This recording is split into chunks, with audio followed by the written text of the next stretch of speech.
ጀዛከላሁ ኸይረል ጀዛ።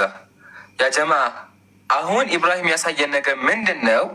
አምላክ ሴቶችን ህዝብ ፊት አስደፍር ነበር። መጽሐፈ ሳሙኤል ላይ የእግዚአብሔር ቃል ላይ ነው ያለው። አምላክ ፍትሄን አያደርግም እንዴ? ፍትሄን ባል ነገር አያውቅም? ባላቸው ዝሙት ሰርቶባቸው ባላችሁ ዝሙት ሰርቷል ብሎ ምንም በማያውቁት ነገር እግዚአብሔር አሰልፎ አስደፈራቸው። ዚስ ኢዝ ናት ፌር። ይሄ ፌር አይደለም። ያዙልኝ። ሁለተኛ ደግሞ ይዘው ተያይዞ መሰለኝ ማሳያችሁ መጽሐፍ ቅዱስ እግዚአብሔር ስለምንድን ነው የሚናገረው? ምሳሌ አምላካችን ቁርአን ላይ ስለ ጀነት፣ ስለ ጀሃነም፣ ስለ እርሱ ስለ ህግ ይናገራል አይደለ? እግዚአብሔር መጽሐፍ ቅዱስ ላይ ምን ይናገራል? ተመልከቱ የሚናገረው ዝም ብዬ ልክፈተው ተመልከቱ እንደሚያወራ መጽሐፍ ቅዱስ። ይሄን አላነበውም። አይ ቲንክ ማንበብም አለብኝ መሰለኝ፣ ግን ይከብዳል። ክርስቲያን ወገን ይከብደኛል ለማንበብ፣ ግን መጽሐፍን ላስተምር እፈልጋለሁ። ይቅርታ ታደርግልኛል። የእግዚአብሔር ቃል የማነበው እንዳይደብርህ እሺ። መጽሐፍ ቅዱስ ያው ምን ይላል? የዳሌዎችሽ አቀማመጥ በአንጥረኛ እጅ እንደተሰሩ ናቸው። እምብርትሽ የወይን ጠጅ እንደማይጎልበት እንደተጠነጠጠ ጽዋ ነው። ሆድሽ እንደ ስንዴ ክምር ነው። ሁለቱ ጡቶችሽ እንደ ሁለት መንታ ሚዳቋ ግልገሎች ናቸው እያለ እግዚአብሔር ስለ እንትን የሚያወራው መጽሐፍ ቅዱስ ላይ። እግዚአብሔር ለምንድን ነው ስለዚህ አይነት ነገር የሚያወራው? ስለ አንድ ሴት እንትን ጥያቄ የሚሆነ ይሄ እዚህ ውስጥ ምን ያደርጋል? ይሄ እኮ ሁለት ፍቅረኛሞች የሚያወሩት ምስጢር እኮ ነው። ከዛ የሚያዘው ነገር መሳች ሴቲቱ ምናች ይሄን ሰማች። ሴቲቱ ተመክቶ ያለችውን ልጅ ወንድሜ ና ወደ መስኩ እንሂድ፣ ወይኑ አብቦ እንደሆን እንመልከት፣ በዚያ ጡቶቼን እሰጥሃለሁ። ዋት ዘ ሄክ ምን እየተከናወነ ነው ያለው? እግዚአብሔር ውስጥ ምን አስገባው? ያጀማ ወንድየው እንትንሽ ያምናል አላት። እሷ ደግሞ እሰጥሃለሁ አለችው። ከዛ ተመልከቱ፣ በዚህ እኮ አታቆም፣ በዛ አታቆም። ቀጥላ ማያች ተመልከቱ። ቀጥላ ምን አለች? እኔ ቅጥር ነኝ እንደ ግንብ ናቸው ትላለች። ምን ማለት ነው? እግዚአብሔር ምንድን ነው ዝጋየን ይሄ የሚያወራው? ከዛ የሚያዘው ግን መሳቸው እግዚአብሔር ስለዚህ ሁላ ነገር አውርቶ በየትኛውም የመጽሐፍ ቅዱስ ክፍል ላይ እኛ አምላኮች ሶስት ነን ብሎ አያውቅም። ሰምታችሁኛል?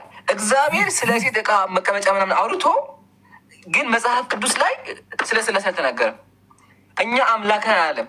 እነዚህ አምላክ የሚባሉት ነገሮች እንኳን እኛ ለመላእክቶች አልተገለጸም። ለመላእክቶች ላሳያቸው።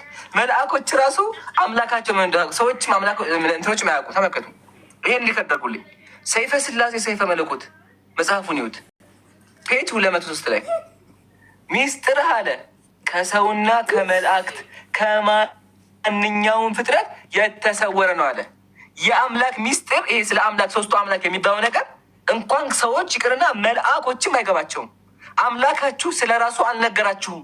የሚያወራችሁ ስለ ሰለሞን ፍቅረኛ ነው የሚያወራችሁ። መኃልየ ጥያቄ የአምላክ ሚስጥር እንዴት ብሎ ከሰዎች ተደበቀ ትላላችሁ? ሶስትነቱ ማለት ነው። ሶስትነቱ ሰዎች አያውቁም፣ አልተነገራቸው የሚላል። ለዛ ነው ክርስቲያን አሁን ድረስ ስንት አምላክ እንደሚያመልክ አያውቅም። ስንት አምላክ እንደሚያመልክ አንድ ናቸው ሶስት ናቸው ይላል። ግን በስዕል ስለው ቅድም እንዳሳየናችሁ አብ፣ ወልድ፣ መንፈስ ቅዱስ ብላ ያመልካሉ። የሚያስጠቁ ነገር መሰላችሁ? ቤተሰብ ናቸው። ልጅ ህርዛት ሰምታችኋል? ቤተሰብ ናቸው። ይሄኛው አባት፣ ይሄኛው ልጅ፣ ይሄኛው እናት ናቸው። አብ ማለት አባት ማለት ነው። አባት ይሄን ወለደ፣ ልጅን ወለደ። ልጅ ደግሞ ኢየሱስ ነው። ኢየሱስ አምላክ ነው። ሶስተኛው ደግሞ መንፈስ ቅዱስ ነው። ይሄ አያውቁትም። በዘዌ አብዛኛው ክርስቲያን መንፈስ ቅዱስ አምላክ እንደሆነ አያውቅም፣ ግን አምላክ ነው በመጽሐፉ። እሺ ይህን ካየን ይሄኛው አምላክ ገርማችኋል? እናት ነው። አባት፣ እናት፣ ልጅ ማለት ቤተሰብ ነው። በቃ የክርስቲያን አምላክ ቤተሰብ ነው። ተመልከቱ። ታላቁ የቤተ ክርስቲያን አባት ዳግማዊ ሙሴ ቅዱስ ኢፒፋኒዎስ በመጽሐፉ መጽሐፍ አክሲማውስ ተመልከቱ ምን ይላል? አዳም ማለት አለ ከህያው ከእግዚአብሔር አባት ከህያው መንፈስ ቅዱስ እናት የተገኘ የተፈጠረ ልጅ ነው አለ። መንፈስ ቅዱስ ምንድን ነው? እናት ነው። ቅዱሳን እየሰማችሁ ነው? ይሄኛው አምላካችሁ አባት፣ ይሄኛው ልጅ፣ ይሄኛው ደግሞ እናት። ምን አይነት ነገር ነው? ቤተሰብ ነው እንደምታወሩት። በጣም ይገርማል። ከዛ ይህ አምላክ ደግሞ መስላችሁ ይህ አምላክ በደመና ተጭኖ ይወርዳል። አምላክ በደመና ይጫንና እየበረረ እየሮጠ ይመጣል። ተመልከቱ ዛሬ ምን እንደሚል ሙስሊም በማስረጃ ያ ጀማ ስድብ እንዳይመስላችሁ እሺ፣ ባካችሁ ክርስቲያን ወገኖች፣ እኛ እናከብራችኋለን፣ እንወዳችኋለን። ስድብ እንዳይመስላችሁ ግን መጽሐፋችሁን በአለ መማር አለባችሁ። እሺ፣ ስለዚህ ቄሱ የደበቃችሁን ነገር እኛ ገልጠን መጽሐፉን ገዝተን እያስተማራችሁ ነው። ሪከርድ አድርጋችሁ ሂዳችሁ መጠየቅ አለባችሁ። ተመልከቱ ምን እንደሚል ጌታ ተጋፍቶ ቢጠሩት ፈጥኖ ቶሎ አቤት ይላል። በብርሃን ደመና ተጭኖ ወርዶ አዳም አዳም ብሎ ጠርቶ ምን ካለው ይላል። እግዚአብሔር አምላካችሁ በደመና ተጭኖ ያው ተጭኖ አምላክ ተጭኖ ይመጣል። ቅዱስ ክርስቲያኖች አዳምጡ። አምላካችሁ ተጭኖ ይወርዳል። ተጭኖ ወርዶ አዳም አዳም ይላል። አምላክ ደመና ላይ ተጭኖ ይወርዳል።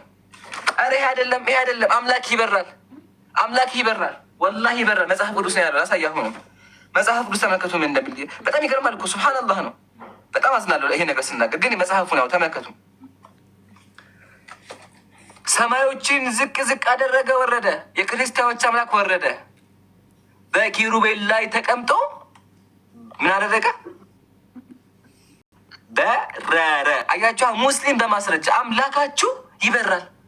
ምን እየተከናወነ ያለው? ያውም በመልአክ ላይ ሆኖ ኪሩቤል ላይ ተቀምጦ ይበራል። ኪሩቤል መልአክ ነው። እሱ ላይ ወጣበትና ይጋልባል ማለት ነው። ይበራል እሱ ላይ ሆኖ። ይሄ ምን አይነት አምላክ ነው ክርስቲያን ወገን? ይሄ እንዴት ነው ያልገባኝ ነገር ይሄ ነው። ምንድን ነው ምን እየተከናወነ ያለው? ኢቭን ደግሞ ይሄ ነገር ነቢያቶቹ እንዳይገባቸው ነቢያቶቹን የእግዚአብሔር ነቢያት እግዚአብሔር ያወዛግባቸው ነበረ።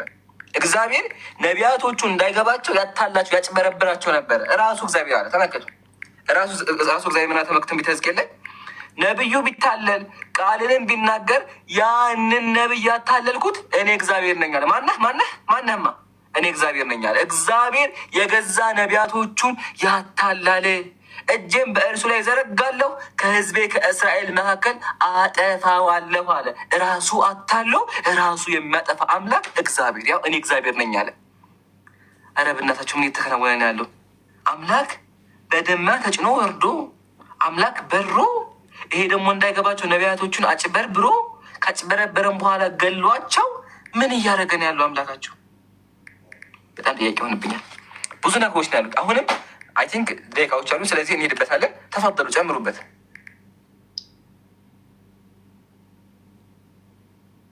አቡኪ አለ ቀጥልሽ። አሁን የመጣሁትና ለማንሳት ያክል ሁለት ነገር ብቻ ነው የምጨምረው። ሁለት ነገር ብቻ ማለት ነው። አንዴ ሶስት ነገር። አንደኛው ኢምራን ለተናገረው ነገር ማጠናከሪያና ማስረጃ አድርጌ አንድ ጥቅስ ከፍትላቸዋለሁ። ሁለቱ ደግሞ ጭማሪ ናቸው። አብ ወልድና መንፈስ ቅዱስ ኢምራን እንደተናገረው ይበራሉ ብሏል። ክንፍ ስላላቸው ነው የሚበሩት፣ ዝም ብሎ አይደለም። ያው ሰላም ለአክናፊኩም ማለት ቀድሞውን ከግብፅ በመካከሏ በወጡ ጊዜ እስራኤልን ላዘሉ ክንፎቻችሁ ሰላምታ ይገባል። መብረር ብቻ አይደለም ያዝላሉ ጭምር ማለት ነው። ተመልከቱ፣ ክንፎቻችሁ 3 ክንፍ ሰላምታ ይገባላል። ሰላምታ ይገባል ለክንፎቻችሁ። ክንፍ አላቸው ያጀማ፣ ክንፍ ያላቸው አካላት ናቸው። እና ለዛ ነው እያመለካችሁ ያላችሁት ክንፍ ያለውን አካል ነው እያልን ነው። ይሄ የሚሆን ነገር አይደለም። አንደኛ። ሁለተኛ አምላክ በየትኛውም መጽሐፍ በኦርቶዶክሳውያን እንደተሰደበው አምላክ አልተሰደበም። ይቅርታ አዝናለሁ ለዚህ ንግግር። ተመልከቱ፣ ባይብል ላይም አለ። ባይብል ላይም ታዩታላችሁ። ግን ምን ብሎ እንደሚያስቀምጥ እዚሁ ዜና ስላሴ ዘወርሃ ሰኔ ላይ የሚነበብ ነው። ምን ይላል? የዚህም ትርጓሜ እንነግራችኋለን። እኛ እንደ እርሻ ትል ነን ይላል። እኛ ምድር ባህር ላይ አስቀምጠናል ይላል።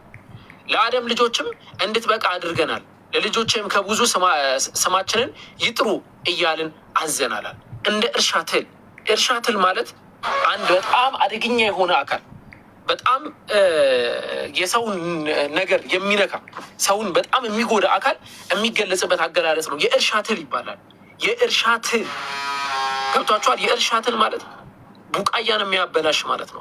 በቃ ማኮስመን ብቻ የሆነ ስራው የእርሻ ትል ተብሎ ይጠራል ማለት ነው። አሁን ደግሞ ማሳያችሁ ጥቅስ፣ አሁንም በድጋሚ ክርስቲያን ወገኖቼ ይቅርታ፣ እንግዲህ መጽሐፍቶቻችሁ፣ መምህራኖቻችሁ፣ አባት እናቶቻችሁ ነው ይህንን ያስቀመጡት። ስለዚህ ያንን እኛ ደግሞ ማንበብ እናንተ እንድታቁና እርማት እንድታረጉ፣ መጽሐፍቶች እየታረሙ ነው፣ እርማት እንድታረጉ ይህንን እናሳያችኋለን ማለት ነው። አሁን ማሳያችሁ ደግሞ ምንድን ነው? በክርስትና አስተምህሮ መሰረት አምላክ ራሱ ያዘዘው ትልቅ የሆነ ትእዛዝ አለ። ስለዚህ ትእዛዝ በደንብ እንሄድበታለን ብዬ አስባለሁ። እኔ አንድ ነገር ብቻ ነው ማሳያቸው። ያ ትእዛዝ ቅዱስ መሳሳም ተብሎ ይጠራል። በቀላሉ ስንመለከተው ማለት ነው። ቅዱስ የሆነ መሳሳም ማለት ነው። ያ ቅዱስ መሳሳም ማለት ምን ማለት ነው? ኢየሱስ ክርስቶስ ራሱ ያስተማረው። ልክ ኢየሱስ ክርስቶስ ሲመጣ ልክ ከአንድ ሰው ጋር ሲገናኝ ከንፈር ለከንፈር ይሳሳም ነበረ። መጽሐፉ ነው የሚያስቀምጠው ይሄንን። ከዛስ ያ ደግሞ እንዲያደርጉ ክርስቲያኖች ያንን ባለማድረጋቸው እንደሚወቀሱም ጭምር ያስቀምጣል። አውዙ ቢላሂ ሚነ ሸይጣን ረጂም። ተመልከቱ። ሆሚሊ ኦን አወር ሎርድ በተሰኘው የቅዱስ የኤፍሬም መጽሐፍ ነው አሁን ማሳያችሁ ማለት ነው። እዚህ መጽሐፍ ላይ ምን ብሎ እንደሚያስቀምጥ ልንገራችሁ። ከ13 ቻፕተር ቁጥር 13 እና 14 ላይ የሚገኘው ከ13 ጀምሬ ላስቀምጥላችሁ ማለት ነው። ማቴዎስ ወንጌል ምዕራፍ 9 ቁጥር 20 ይጠቅስና በት ዊዝ አናዘር ሂ ላቭ ምናምን ብሎ ያስቀምጥና ምን አለ? ማቴዎስ ወንጌል ምዕራፍ 9 ቁጥር 20 ላይ የሆነ ግለሰብ አለ። አንዷ የኢየሱስ ክርስቶስን እግር የሳመቻለች፣ አንዱ ደግሞ ያልሳመ አለ እና ሲወቀስ ምን ተብሎ ኢየሱስ እንደወቀሰው ተመልከተው። ባይ ሄር ሁ ኪስድ ሂዝ ፊት አለ። ያቺ የእሱን እግሩን በሳመችው አለ። ሂ ወዝ ሪቡክድ፣ እሱ ምን ተደረገ? ተወቀስ አለ። ሁ ዲ ኖት ዲዛየር ቱ ኪስ ሂዝ ሊፕስ አለ። አውዙ ቢላሂ ሚነ ሸይጣን ረጂም። ከንፈሩን ለመሳም ባለመፈለጉ ምክንያት ምን ተደረገ? ሪቡክር ተደረገ፣ ተወቀሰ። ያስወቅሳል። የኢየሱስ ክርስቶስን ከንፈር አልተሳምም ተብሎ ማለት ምን ማለት ነው? ይሄ ማለት ምን ማለት ነው? ይሄ ከዛ ምን ብሎ አስቀመጠ? ከቅዳሴ ስርዓት በኋላ አለ ኤንድ ኢፍ ዲ ፍላይንግ ሊፕ ዌር ሳንቲፋይድ ባይ ኪሲንግ ሂዝ ፊት አለ።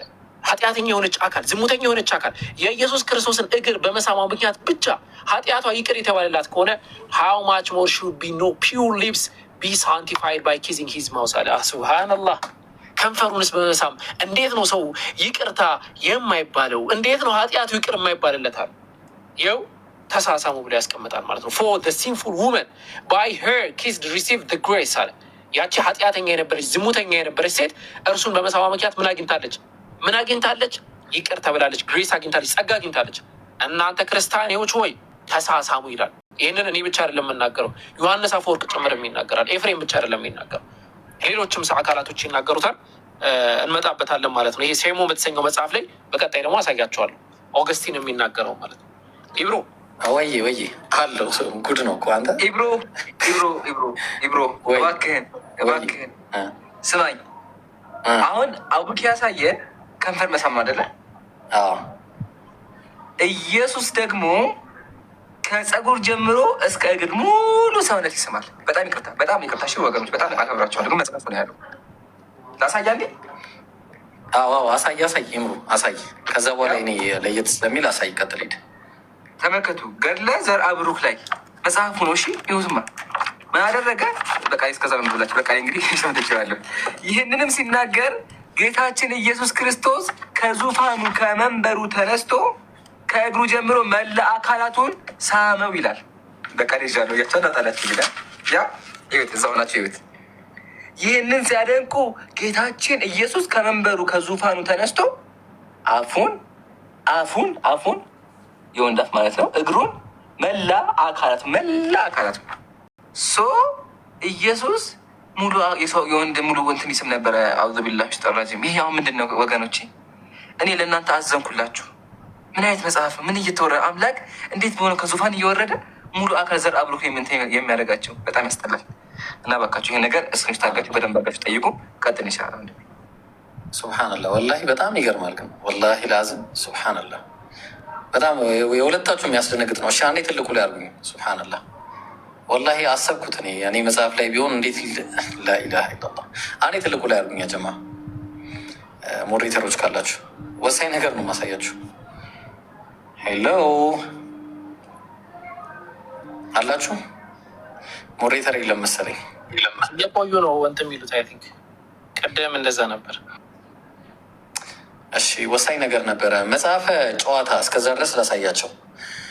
መጽሐፈ ጨዋታ ላይ ምዕራፍ 4 ላይ ይህ የኦርቶዶክስ ቤተክርስቲያን መጽሐፍ ነው። እንግዲህ ተመልከቱ ምን እንደሚል። እግዚአብሔር ምንድን ነው? ፈሪ ነው። እግዚአብሔር ፈሪ ነው። ዋት እኔ የምለው ለምሳሌስ ይሄ ይባላል ወይ? ለምሳሌስ ይሄ ይባላል ወይ? እግዚአብሔር ፈሪ ነው። እንዴትስ ብላችሁ ነው አምላካችሁን በፈሪነት የምትገልጹት? እንዴት ነው አምላክ በፍርሃት የሚገለጸው? ይሄንን አይነት አካሄድ ከየት ነው ያመጣችሁት? እግዚአብሔር ፈሪ ነው። ሱብሃነላህ በየትኛውም አይነት መንገድ እንዴት ነው እንደዚህ የሚባለው? እዛው መጽሐፈ ጨዋታ ምዕራፍ 3 ላይ ደግሞ እግዚአብሔር እጅግ አረጀ። እንዴት ነው የምትገልጹት አምላክን? እግዚአብሔር እጅግ አረጀ፣ እጅግ አረጀ። በምንም አይነት ምሳሌ የሆነ አምላክ እንዴት አረጀ ተብሎ ይገለጻል? በምንም አይነት ምሳሌ ወይስ መጽሐፈ ጨዋታ ስለሆነ እየተጫወቱ ነው? እኔ ወላሂ በጣም ነው የሚገርመኝ። አንድ ደግሞ በጣም የሚገርማችሁ ነገር አንዴ አልሐምዱሊላህ አስነጥሶኝ ነው። እሺ ምን ይላል? ባህረ ሀሳብ ምዕራፍ 1 ላይ አንድ በጣም የሚገርም ነገር አለ። እግዚአብሔር ስነ ፍጥረትን ለምን ፈጠረ በሚለው ርዕስ ላይ አንድ ያስቀመጠው ነገር አለ። ምንድነው ያስቀመጠው? ዓለማትን አስቀድሞ እግዚአብሔር በአንድነት በሶስትነት አንድነቱ ሶስትነቱን ሳይጠቀልለዋል። ልብ አድርጉ። ሶስትነቱ ደግሞ አንድነቱን ሳይከፋፍለዋል። ስለዚህ እግዚአብሔር ይጠቀለላል፣ ይከፋፈላል ማለት ነው። ልብ አድርጉ ያጀማ፣ እግዚአብሔር ይከፋፈላል። አያችሁ ምን እንዳስቀመጠ ተመልከቱ። ብቻ በደንብ አድርጋችሁ አዳምጡ። እግዚአብሔር ልብ አድርጉ፣ ዓለማት አስቀድሞ ከእግዚአብሔር በአንድነትና በአንድነት በሶስትነት አንድነቱ ሶስትነቱ ሳይጠቀልለው ሶስትነቱ ደግሞ አንድነቱ ሳይከፋፍለው ሲቀደስ ሲሰለስ ይኖራል አለ። ይከፋፈላል፣ ምን ይደረጋል?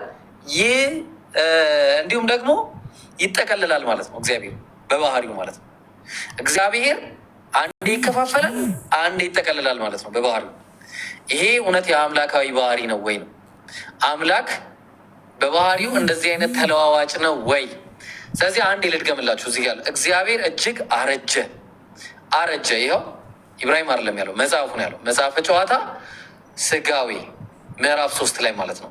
በተመሳሳይ መጽሐፈ ጨዋታ ምዕራፍ 4 ላይ እግዚአብሔር ፈሪ ነው።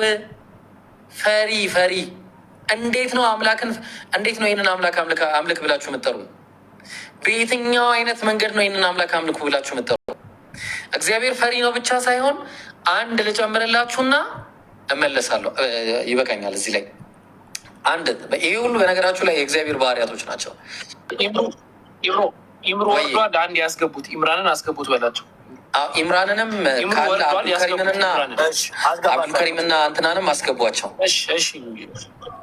ማን ነው? ማሂርና አብዱልከሪም። እሺ ምን ይላል ተመልከቱ። እኔ ወላሂ በጣም ነው የሚገርመኝ።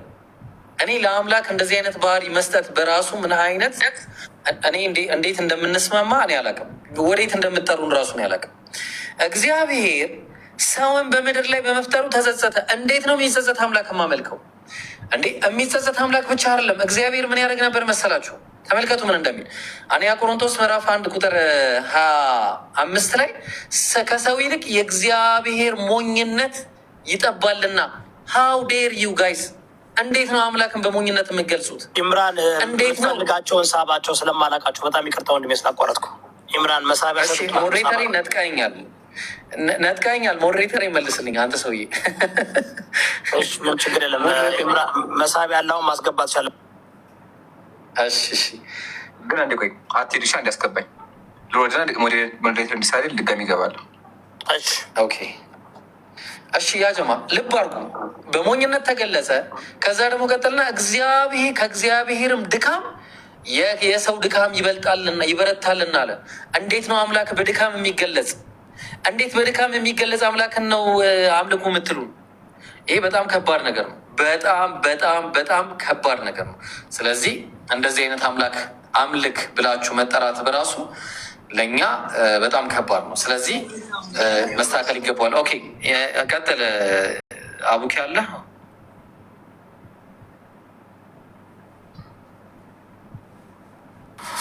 ኦኬ አላችሁ ጋይስ፣ በጣም ታፕታፕ እያደረጋችሁ ነው። ማን ላድርግላችሁ? ማን ነው? አቡኪ እኔ ያደርግልሃል። ችግር የለውም። እኔ አስገባዋለሁ። ቆይ ኦኬ እሺ ሴርሞንስ ላይ ልቀጥል መሰለኝ። አይ ቲንክ ሴርሞንስ ላይ እንሂድበት በሚገርም ሁኔታ ማለት ነው። ሴርሞንስ ላይ አሁን የምናገረው ይሄ የተራ ግለሰብ ስራን አይደለም። ለሚሾዩ በአማርኛ በኢትዮጵያ የመጽሐፍ ቅዱስ በአማርኛ ኑዛዜ የተሰኘ መጽሐፍ የተተረጎመለት ያሳያችሁ መጽሐፉን ይኸው ይሄ የምትመለከቱት ኑዛዜ የተሰኘ መጽሐፍ የተተረጎመለት የቅዱስ ኦገስቲንን ታሪክ ነው ማስቀመጥላችሁ። ትኩረት አድርጉ። የቅዱስ ኦገስቲን ታሪክ ነው። ቅዱስ ኦገስቲን በመጽሐፉ ላይ ያስቀመጠውን ነገር ነው የምነግራችሁ። ሴርሞንስ በተሰኘው መጽሐፉ ላይ ዘ ወርክ ኦፍ ሴንት ኦገስቲን ይላል። የሴንት ኦገስቲን ስራ ነው። ምን ብሎ አስቀመጠ? ስለ ክርስቲያኖች ስራን እንትን ከሰሩ በኋላ ይሄ ቁርባን የማቅረብ ምናምን የመሳሰለውን ስራ ከሰሩ በኋላ ምን አለ? አፍተር ዛት ካምስ ዘ ግሬቲንግ አለ። ከዛ በኋላ ምን ይመጣል አለ? ሰላምታ ይመጣል አለ። ሰላም መባባል ይመጣል አለ። ምን የሚለው? ፒስ ቢ ዊዝ ዩ፣ ከእናንተ ጋር ሰላም ይሁን ይባላል። ኤን ክርስቲያንስ ኪስ ዋን አናዘር ዊዝ ሆሊ ኪስ አለ። ክርስቲያኖች በቅዱስ መሳሳም እርስ በርስ ይሳሳማሉ አለ። ቅዱስ መሳሳም ማለት እኮ አወቀ። እዚህ ጋር ጉንጭ መሳሳም ሊሆን ይችላል ወይ ደግሞ ሌላ ነገር ሊሆን ይችላል ትላላችሁ አይደለ? ቀጠለና ሊያስረዳ ነው። ኢት ኢዝ ዘ ሳይን ኦፍ ፒስ። ከዛ ዋቲስ እንደዚህ ምናምን ብለው ካስቀመጠ በኋላ ባይ ዘ ሊቭስ ሹድ ሃፕን ኢን፣ ይሄ መሆን ያለበት አለ ኮንሽስ በሆነ ሁኔታ ሙሉ በሙሉ በዛ እያሰብን መሆን መቻል አለበት መሳሳማችን አለ። ከዛ ምን አለ? ጀስት አስ ዩር ሊፕስ አፕሮች ዘ ሊፕ ኦፍ ዩር ብራዘር ኦር ሲስተር፣ ያንተ ከንፈር የወንድምህን ወይም የእህትህን ከንፈር ሲደርስ አለ ሶ ዩር ሄርት ሹድ ኖት ቢ ዊዝድሮ ፍሮም ዜር አለ። ልብህ ከእነሱ ዞር ሊል አይገባም። ሙሉ ተመስጠህ ሊሆን ይገባላል። ወንድ ለወንድ ይቻላል፣ ወንድ ለሴትም ይቻላል ማለት ነው። ያው ሴርሞንስ ዝም ብሎ መጽሐፍ አይደለም። ልታዋድቀው አችልም። ከየት ነው ያመጣው ምናምን ብለህ ሙድ የምትይዝበት መጽሐፍ አይደለም። የቅዱስ ኦገስቲን መጽሐፍ ነው። ዘ ወርክ ኦፍ ሴንት ኦገስቲን ተመልከቱ። ሴርሞንስ የተሰኘው መጽሐፍ ላይ ነው የሚያስቀምጠው። ገጹ 255 ላይ ነው የሚገኘው ይሄ ነገር። ይሄንን ክርስቲያኖች እንዴት አድርጋችሁ ነው የተቀበላችሁት? ቢላሂ አለይኩም እንዴት ነው ትፈጽሙታላችሁስ ወይ? ያስቀምጣል። ከዛም በኋላ ታሪኩን ያስቀምጣል። ከዛ በኋላ የኢየሱስን ደም እንጠጣዋለን ይላል። የሎርድን ክራይስት ኦር ድሪንክ ዘ ብለድ ኦፍ ዘ ሎርድ አለ። የሎርድን ደም እንጠጣለን ብሎ ያስቀምጣል። ከዛ በኋላ ይህንን እንዴት አድርጋችሁ የተቀበላችሁት? የተራ ግለሰብ ጽሁፍ አይደለም። ቅድም ያሳየኋችሁ ዶክተር ኦፍ ቸርች ተብሎ የሚጠራው የኤፍሬምን ነው። አሁን ደግሞ ያሳየኋችሁ ከእርሱም በላይ የሆነውን የኦገስቲንን ነው። ኦገስቲን እሱ ነው እንዲህ ብሎ የሚያስቀምጠው። ያው የአንተ ከንፈር ከወንድምህ ወይም ከእህትህ ከንፈር ጋር ሲገናኛል ሶ ዩ ሄርት ሹድ ኖት ቢ ዊዝድሮን ፍሮም ዜር አለ። ልብህ ግን ከእነሱ ዞር ሊል አይገባም። ኮንሽስ መሆን መቻል አለብህ። ኮንሽስነስ ያስፈልጋል ስትሳሳም። ይሄንን ቅዱስ መሳሳም ክርስቲያኖች ትፈጽሙታላችሁ ወይ? እስቲ እናያለን። ኢምራን ከገባ አስቀጥለው። ምንም እየታየኝ አይደለም። ኢብሮ ጀዛክላህ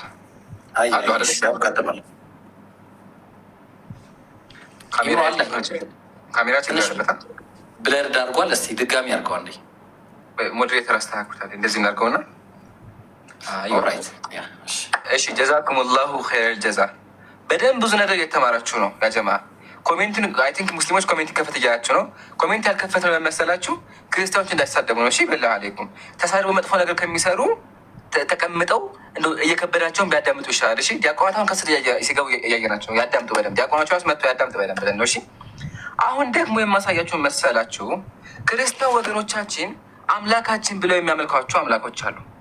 አብ፣ ወልድ፣ መንፈስ ቅዱስ ሶስት አምላክ ያመልካሉ። አንድ አካል በአንድ መለኮት አንድ ብለው ያመልካሉ።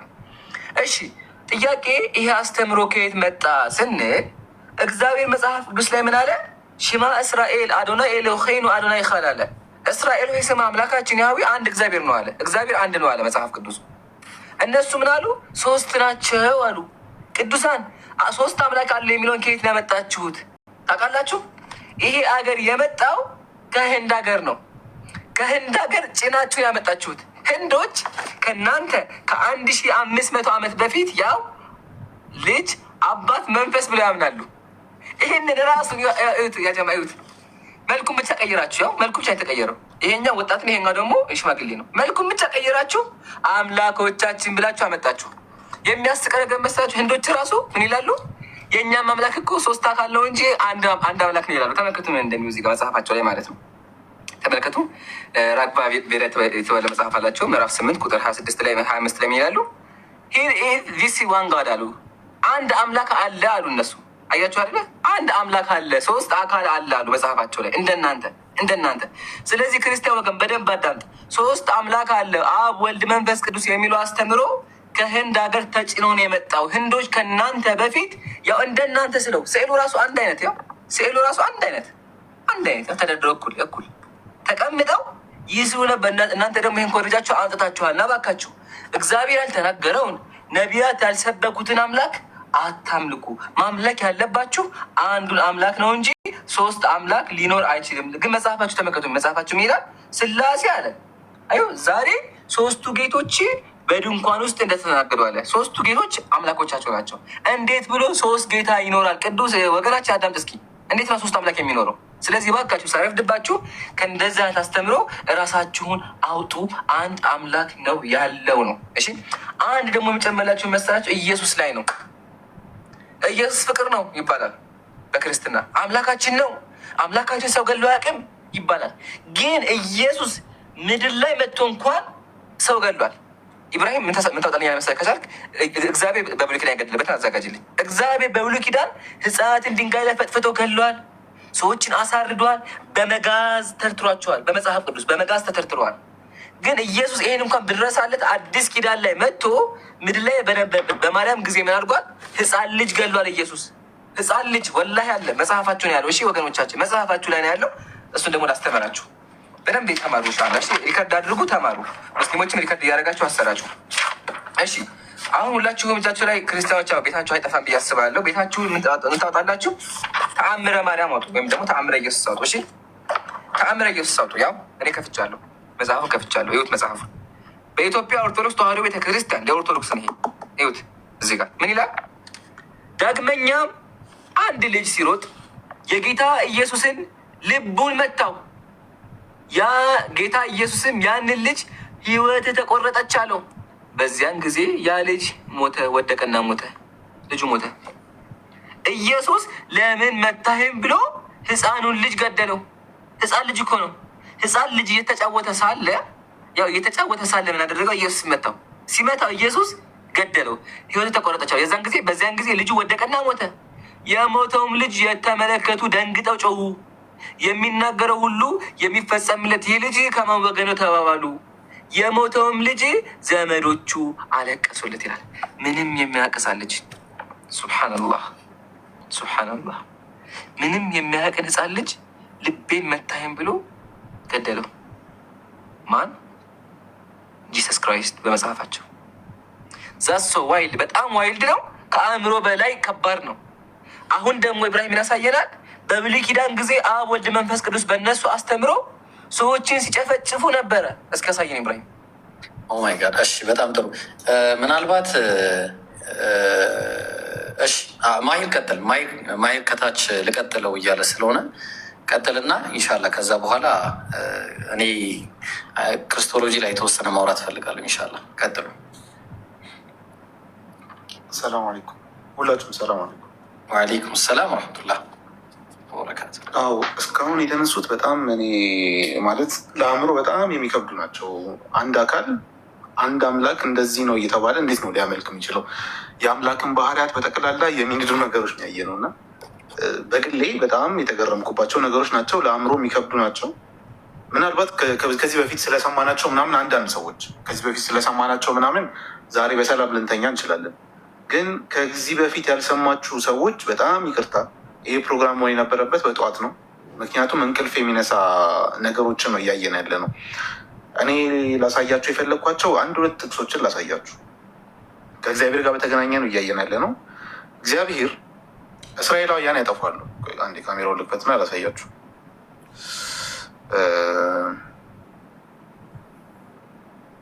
እስራኤላውያን እንግዲህ እግዚአብሔር ያጠፋሉ። ከዛ እግዚአብሔር እነዛን እስራኤላውያን ይቀጣቸዋል። አሁን የሚቀጣቸው ምን አይነት ቅጣት ነው? እነዛ እስራኤላውያን እነሱ ላጠፉት ነገር ወይም ደግሞ ሰዎቹ ላጠፉት ነገር የሚቀጡት እነማን ናቸው የሚለውን ነገር ስንመለከት መጽሐፍ ቅዱስ ላይ እንዲህ ይለናል። ተመልከቱት በደንብ። ኦሪት ዘሌዋውያን ምዕራፍ 26 ከቁጥር 27 እስከ 29 ያለውን በራሳቸው ተመልከቱት። ምን ይላል? እኔ ደግሞ በቁጣ እሄድባቸዋለሁ አለ እግዚአብሔር። ማንን? እነዚህ ጥፋት ያጠፉትን። ኦኬ ምን ሊቀጣቸው ነው? በጣም በቁጣ ሊቀጣቸው ነው። ስለ ኃጢአታቸውም 7 እጥፍ እቀጣችኋለሁ። በቃ በጣም ነው እቀጣችኋለሁ። እና የወንዶች ልጆቻችሁንም ስጋ ትበላላችሁ፣ የሴቶች ልጆቻችሁንም ስጋ ምን ትላላችሁ? ትበላላችሁ። እግዚአብሔር የሚቀጣቸው ቅጣት ይሄ ነው። እንግዲህ አላህ ያሳያችሁ። እነዚህ ህፃናት ምንም የማያውቁ ህፃናት በቅጡ ራሱ ልጅነታቸውን ያላጣጠሙ ህፃናት እግዚአብሔር ለቅጣት ብሎ ምን እንዲደረጉ ያደርጋል? እንዲገደሉ አይደለም። ተገለው በክብር መቀበር ምናምን እሱ አይታሰብም። ተገለው ይበላሉ። ማን ይበላቸዋል? እነዛ ተቀጪዎቹ።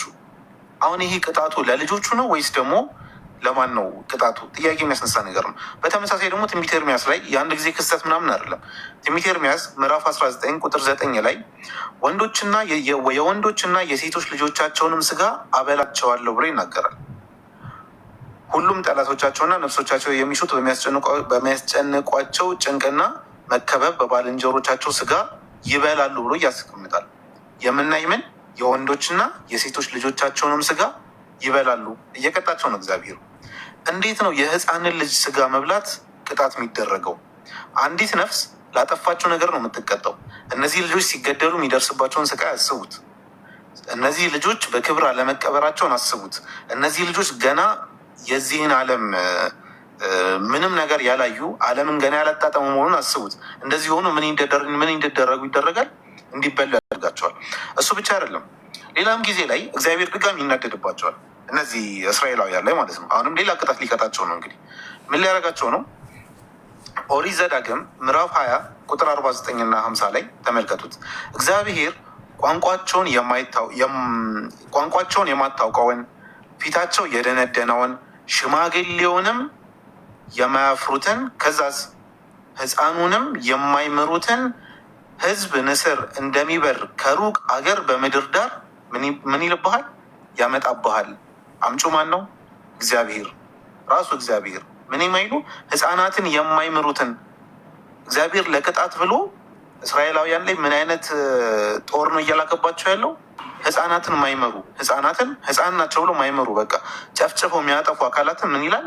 ይልክብሃል። ከዛ ቁጥር 53 ላይ ወረድ ይልና ጠላቶችህም ከበውህ ባስጨነቁህና መከራ ባሳዩህ ጊዜ አምላክህ እግዚአብሔር የሚሰጥህን የሆድህን ፍሬ የወንዶችና የሴቶች ልጆችህን ስጋ ትበላለህ ይላል። ኦኬ፣ እግዚአብሔር ምን ያደርግባቸዋል? ያስጨንቃቸዋል። ጠላቶቻቸው ያስጨንቋቸዋል። መውጫ መግቢያ ያጣሉ። ከዛ በኋላ ምን ታደርጋላችሁ ብሎ ይነግራቸዋል። የወንዶችንና የሴቶችን ልጆችህን ስጋ ትበላለህ። ይሄ እንዴት ነው አንድ ልጅ በማያውቀው ነገር በመገደል ሊቀጣ የሚችለው? አንድ ልጅ በግድያ እንዴት ነው እግዚአብሔር ሊቀጣ የሚችለው? አንድ ልጨምርላችሁና ይብቃኝ። ይብቃኝ። በጣም ደግሞ ከነቢይ ጋር በተያያዘ እግዚአብሔርና የእግዚአብሔር ነቢይ የሚያደርጉትን ነገር ነው ላሳያችሁ የፈለግኩት። እሺ፣ እዚህ ጋር ምን ይላል? መጽሐፈ ነገሥት ካልዕ ላይ እንግዲህ ነቢዩ ኤልሳ አለ እና ነቢዩ ኤልሳ እንትን ነው ምንድን ነው የሚባለው?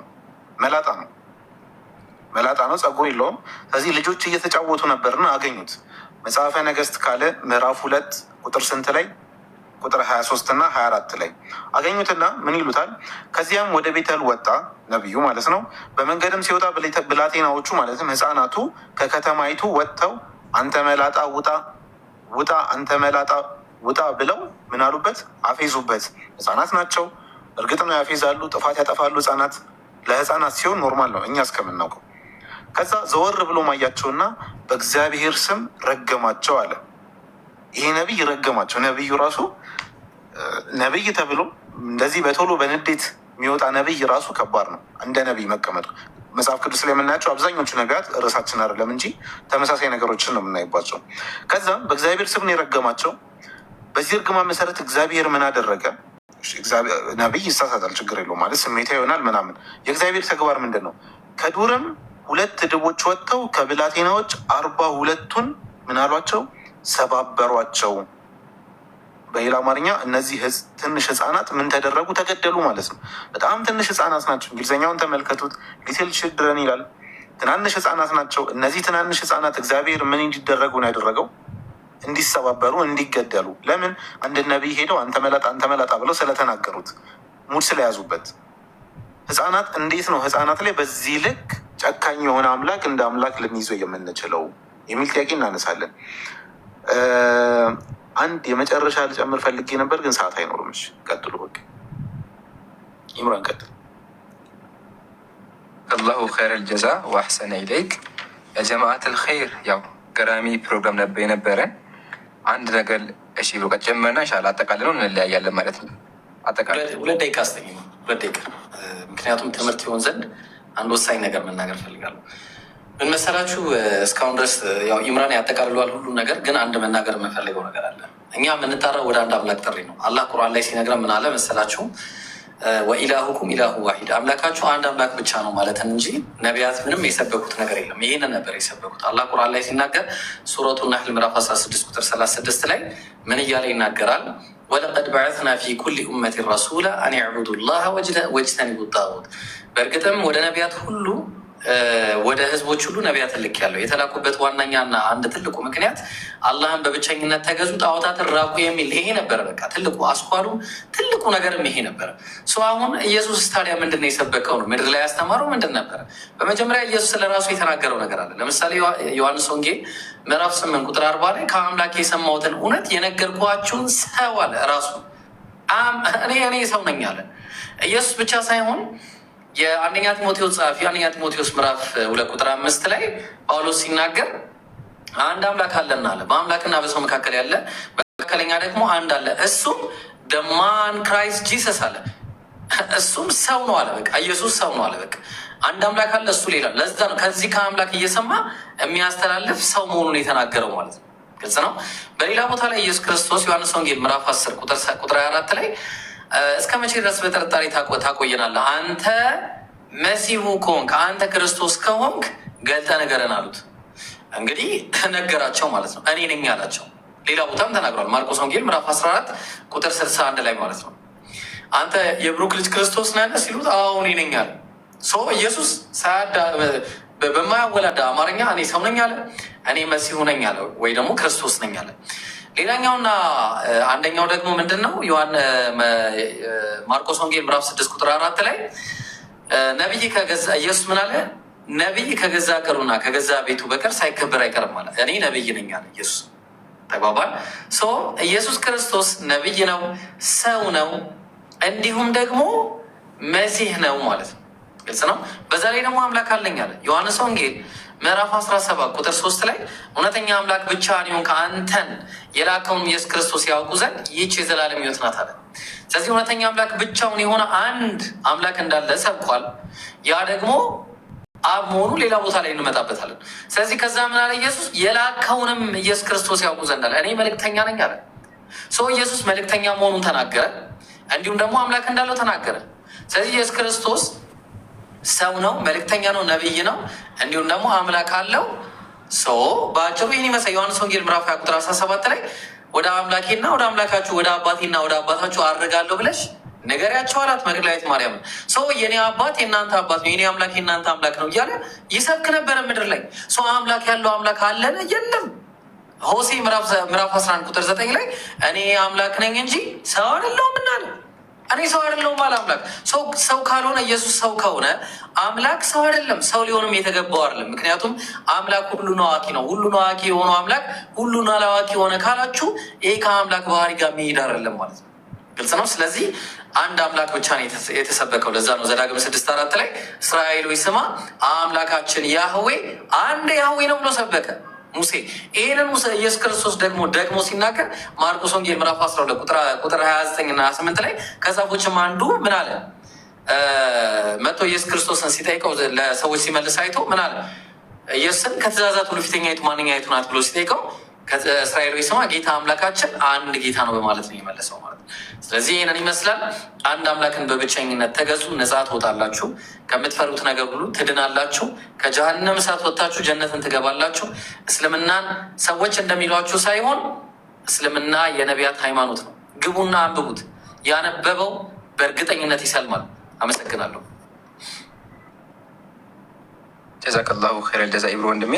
አላህ በተናገርከው ሁላችንም የምንጠቀም ያድርገን። ክርስቲያን ወገኖቻችን ይህን ነገር በደንብ አድርጋችሁ አዳምጡ። እሺ፣ እስካሁን ብዙ ነገሮች ተምራችኋል ብዬ አስባለሁ። ሙስሊም ወንድሞችም እንደዚሁ ማለት ነው።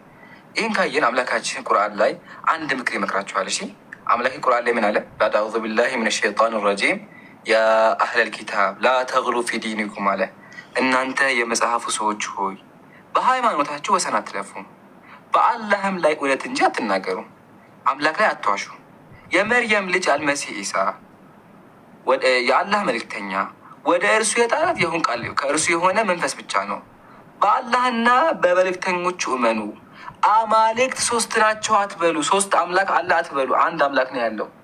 ኢነማ አላሁ ኢላሁን ዋሂድ፣ አላህ አንድ አምላክ ብቻ ነው። ለእርሱ ልጅ ያለ ከመሆን ጠራ። በሰማያትና በምድር ያለው በእርሱ ነው። መመኪያም በአላህ በቃ ነው። ይሄን አምላክ አምልኩ ወገኖቻችን። ሶስት አምላክ ማምለክ ገሃነም ያስገባል። አምላክ ቅንድብ አለው። አምላክ አብራክ አለው። አምላክ ችን ቁርአን ምን አለ? ወለቀድ በአትና ፊ ኩሊ ኡመቲን ረሱላ፣ በየህዝብ ሁሉ መልእክተኛ ላክን። አን ያዕቡዱላህ፣ አላህን አምልኩ በማለት አለ። ስለዚህ ኢየሱስ የሰበከውን አምላክ አምልኩ። ኢየሱስ ምን አለ? ቅድም ኢብራሂም እንደጠቀሰላቸው ዮሐንስ ወንጌል ምዕራፍ 17 ላይ እውነተኛ አምላክ ብቻ የሆንክ አንተ የላከውንም ኢየሱስ ክርስቶስ፣ ኢየሱስ የተላከ ነው። ስለዚህ ባካችሁ ሰው ከማምለክ ወጥታችሁ አንዱን አምላክ አምልኩ። ይሄ ጥሪያችን ነው። በዚህ ነገር ከቀጠላችሁ ገሃነም ነው የምንገቡት። አምላክ ከወንድ ጋር ይሳሳምበት ካላችሁ፣ አምላክን ከሰደባችሁ ገሃነም ነው የምንገቡት። ለዛ አምላካችን ቁርአን ላይ ምን አለ? ወማ ቀደሩላህ ሐቀ ቀድሪህ፣ እነዚህ ሰዎች አምላክን ተገቢ ክብሩን አላከበሩትም ይላል። ስለዚህ ባካችሁ አምላክ ላይ አትዋሹ ነው። ይህን ሁላ ስንላቸው እነሱ ተመልከቱ። ምን ይህን ሁላ ሰብከናቸዋል አይደለ? እነሱ ተመልከቱ የሚሉትን መጽሐፋቸው ላይ ምን አሉ? አርጋኑ ላይ ማለት ነው። በዕብራይስጥ ማርያም የተባልሽ የተመረሽ የእመቤቴ ድንግል ማርያም ሆይ አንቺ ደግሞ በጠላቶቼ አንገት የብረት ዛንጅር አግቢባቸው፣ አንገታቸው ላይ ፌሮ ይሰካባቸው፣ የመለከታቸውን ድምፅ አክብጂ፣ ደንቆሮ አድርጊው፣ እርሳቸውንም በቀፎ በቅርጫት በእግር እሰሪያቸው፣ በአንገታቸው ወጥመድ በከንፈራቸው ልጓም፣ በአፍንጫቸው ጉንፋን ላኪባቸው ይላል። ስናስተምራቸው ምን ብሎ ይጽፋሉ? በሰዎች ላይ በጠላቶቻቸው ላይ የምላኪባቸው ፌሮ ይግባባቸው፣ ጉንፋን የያዛቸው ይላሉ። ቀጥሎ ተመልከቱ ምን እንደሚሉ። እሳት፣ ብርድ፣ ረሃብ፣ ቸነፈር ይፍጃቸው ብላችሁ ትጸልያላችሁ። ክርስትና ብዙ ጊዜ ምን ብሎ ይነገራል? ኢየሱስ እኮ ምንድን ነው ያለው? ግራህን ለመታገኝ ይህን ስጥ፣ ፓንት ለሰረቀ ሱሪ ጨምርለት፣ የረገማችሁን መርቆ የሚባሉ ይላላችሁ። ግን መጽሐፍ እየጻፋችሁ እንደዚህ ትራገማላችሁ። ኢቨን ከሱም አልፎ ተመልከቱማ በአላህ እናትና አባትን በመንገድ እንደሚሳደቡ ተመልከቱ። እንዲገባችሁና በዛው እንድጠቅሙ እሺ ወገኖቻችን። ጀስት መጽሐፋችሁን ማወቅ ስላለባችሁ ልክት አድርጌበት ነበር እንዴ። ያው እዚህ ከተመልከቱ እንደዚህ ይላል። ስለዚህ ይሄ መጽሐፍ ይውጣ። ስለዚህ እንዲህ ብለን እናዛችኋለን፣ ከእንግዲህ ወዲህ ከኛ ተለዩ። እነሆ የኀፍረት ልጓም በአፋችሁ ውርደት ነፍቶ በአፍንጫችሁ አደርጋለሁ። ሂዱ፣ አጋንንት ይሳባችሁ፣ ዛሮች ይጫኑባችሁ። እናንተ እባቦች የእልፍኙት ልጆች ናችሁ። እናንተ ውሾች የተኩላ ልጆች ናችሁ። እናንተ አውሬዎች የጅብ ዘመዶች ናችሁ። አባታችሁ ዝንጀሮ እናታችሁ ጦጣ ናቸው። ሂዱ ከእኛ ተለዩ ለዘላለሙ አሜን። እባክህን ክርስቲያን ወገብ ይሄን እያነበብ ከምረግመን ማለት ነው መጽሐፍህን ተምረህ ራስህን አድን። ጥሪያችን ያው ዛሬ ኢዮዳብ የውይይት ጥሪ ብሎ ጠርቶን ነበረ። ሙስሊሞች ተገኝተናል። አያቸው ሙስሊም ወንድሞች በዚህ ደስ ይበላቸው። ፕሮግራሙን በአንሰማም ባይዘዌ እኔ ፖስቱን ሳየው ከቤቴ 22 ኪሎ ሜትር ርቄ ነበር ያለሁት። 22 ኪሎ ሜትር ከቤቴ ርቄ ነበር ያለሁት። ከዛ ከቤቴ ወጥቼ ነው ቤቴ የድረስ ውይይቱን ለመከናወን ማለት ነው። እና ሙስሊሞች ጊዜ ጥሪያችንን አክብረን እንመጣለን፣ መተናለን። ብዙ ነገሮችን አስተምራቸዋል። ያኛው ዲያቆን እንዳልመጣ አይተናል። አሁን ምን እናደርጋለን? ማጠቃለያ ስናገር ማለት ነው ያው ኢዮዳብ በጣም እናመሰግንሃለን። ወደ አንተ እመጣለሁ። ወደ አንተ ከመጣቴ በፊት ያ ጀማዓተል ኸይር ያው ዲያቆኑ ዛሬ በኢዮዳብ በኩል አልመጣም። እኔ ግን ኦፊሻሊ የውይይት ጥሪ ስላላቀረብኩለት ኦፊሻሊ የውይይት ጥሪ እሮብ 3 ሰዓት ላይ እንዳቀሩ ቪዲዮ ሰርቼ በራሴ ቤት ከሆስት ከመጣ ጠብቀዋለሁ። ካልመጣ ድጋሚ ስሙንም አልጠራውም። እኔ አላማዊ ክርስትና ምን እንደሆነ ማሳየት ነው። አሁንም እያሳየ ነው። ድጋሚ እንተዋዋለን። ጭራሽ ነው ስሙን ማጠቅስም እናጠቃላለን ማለት ነው።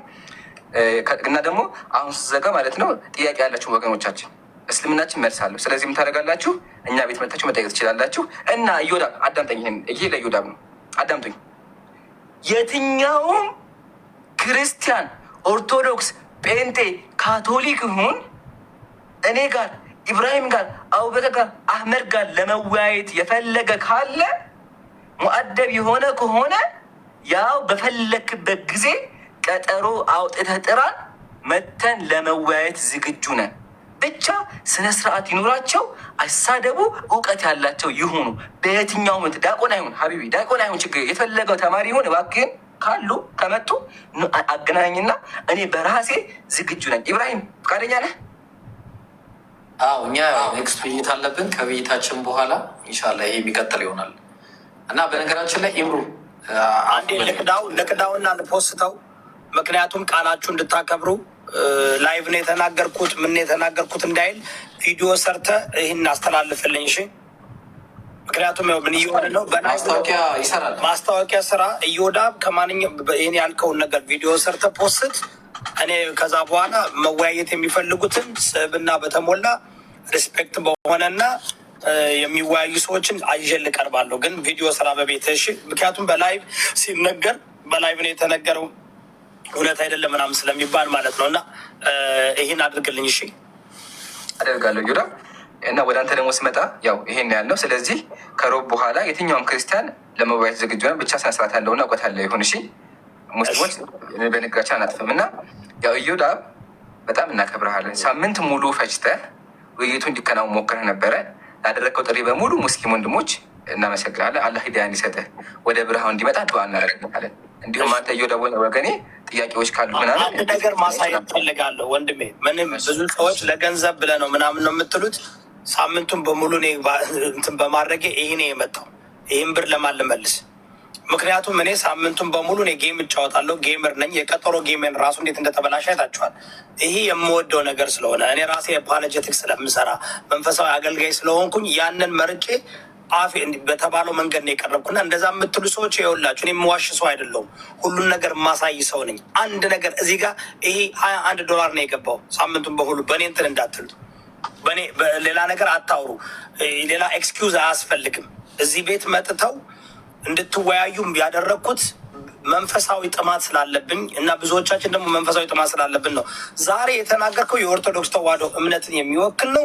እሱ ደግሞ መልስ የሚሰጡ ሰዎች መስጠት ከፈለጉ ኤኒታይም መጥተው መስጠት ይችላሉ። ነገር ግን አይ ስብና በተመለከተ በመከባበር መጠን እኛም ንጽጽር ማድረግ እንፈልጋለን ካሉ ቤቴ ክፍት ነው፣ ቤቴ ክፍት ነው።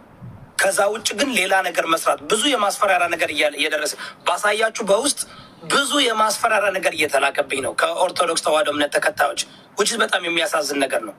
እኔ ድል ንጽጽር አላደረግኩም። ወንድም የመጡትም ከቅድም ጀምሮ ይህ ምን ይባላል አሮ ነው የእስልምና እምነት ተከታይ ናቸው። መጽሐፍ ቅዱስን አንደርስታንድ ባረጉበት መንገድ መልሰዋል። ጴንጤዎችም በውስጥ እየላካችሁልኝ ነው። መገኘት ትችላላችሁ። እነ ኤርሚያስ እውነት ተናገር፣ ሌሎች መድረክ ተዘጋጅቶ ኑ ስትባሉ ካልመጣችሁ ምን ማድረግ ይቻላል? የመጣውን ማስተናገድ ነው። ይህ ራሱ ትክክል አይደለም። በቤት ከፍቶ ሌላ ቦታ ማልቀስ ዳስ መጣል ምናምን አያስፈልግም። በጣም ሪስፔክትፉል በሆነ መንገድ when we invite you, when we send you invitation to come and represent your point of view መምጣት አለባችሁ። ካልመጣችሁ ምን እናደርጋለን? እና እኔ ከእግዚአብሔር ነው ሀቅ የሚያወጣው እግዚአብሔር ነው። ሳምንቱን በሙሉ ቤቴን ከፍቼ እኔ የተናገርኩት ነገር የለም። የተሳደብኩት ሰው የለም። ተሳዳቢም አይደለሁም፣ ባለጌም አይደለሁም። ከኔ ጋር የተነጻጸሩት እኔ የፕሮቴስታንት እምነት ካልቪኒስት ነኝ። ጴንጤ አይደለሁም፣ ኦርቶዶክስ አይደለሁም፣ ሙስሊም አይደለሁም። በሶስቱም በኩል ገብቼ ከሶስቱም ጋር ዲቤት ያደረግኩ ንጽጽር ያደረግኩ ሰው ነኝ። ከሶስቱም እምነት ላለፈው 8 ዓመት መድረኩን ፍትሃዊ አድርገን ሳቀርብ መጡ። ሪስፔክት አድርገውኝ አክብረውኝ፣ አሁንም አክብረው ሪስፔክት አድርገው ደስ በሚል መንገድ እነሱ በተረዱት መንገድ አቅርበዋል። እንዴት የአንድ ፕሮቴስታንት እምነት ተከታይ ሆነ ኦርቶዶክስ መጽሐፍ ቅዱስ በዚህ ደረጃ ሲተነተን ገና ይተነተናሉ። ምን አገባኝ? መልስ ካላችሁ ስጡንና የእነሱንም እምነት እኮ ስተነትኗል ለምትሉት እንዴ ሁሉም ቤቱን ከፍቶ ቁርአንን ምናምን ሲተነትን ነው የሚሉ አለ እንዴ? ኑ ሲባሉ መጡ። ቢካዝ እነሱ ኑ አሁንም እነ ጴንጤዎችም ኦርቶዶክሶችም ሌሎችም ተጠርታችኋል። ቤቴ ክፍት ነው። ግን በዚህ መንገድ ነው ልክ እንደነሱ እንዳደረጉት አክብረውኝ ቤቱን አክብረው ስርዓት ባለው መንገድ መጽሐፍ እየከፈቱ ካልተከፈተ እዚህ ቤት አልፈልግም። መጽሐፍ ከፍታችሁ ገድላት ከፍታችሁ እያሳያችሁ በመረጃ በማስረጃ እዚህ ላይ እንደዚህ ይላል፣ እዚህ ላይ እንደዚህ ይላል፣ እዚህ ላይ እንደዚህ ይላል እያላችሁ ማስረዳት አለባችሁ። ዝም ብሎ በመለፍለፍ አይደለም። ሶፋር እኔ አሁን በየቦታው እየተፖሰተ ነው። ኢምራን መጽሐፍ እየከፈትክ እያሳየ አይናችን እያየ እናንተም ኑና አይናችን እያየ መጽሐፍ ከፍታችሁ አቃቂር እናወጣለን። there's a contradiction within the Quran የምትሉ ኑና አሳዩ። የታል there's a contradiction with this የምትሉ ኑና አሳዩን እና የህፃን ልጅ ጨዋታ አናድርገው። እኔ በጣም ነው የማመሰግናችሁ፣ በጣም ነው የማከብራችሁ። አሁንም ቤቴ ክፍት ነው። እኔ ግን ብዙ ሰዎች ከእናንተ ጋር መወያየት እንፈልጋለን ብለዋል። እዚህ 14,000 ሰው ባለበት በውስጥ ሙስሊሞች ማለት ነው አይ ከነ ኢምራን ጋር መከራከር እንፈልጋለን፣ መወያየት እንፈልጋለን፣ ልዩነት አለን እያሉ በውስጥ እያቀረቡልኝ ነው እና እሱን እኔ ስለማላውቅ ሱፊያንን ውሃቢያንን ምናምን የሚሉት ነገር አለ እና ያንን አላውቅም። እኔ የማውቀው መጽሐፍ ከፍታችሁ መጣችሁ እንድታሳዩ ነው የምፈልገው። ስለዚህ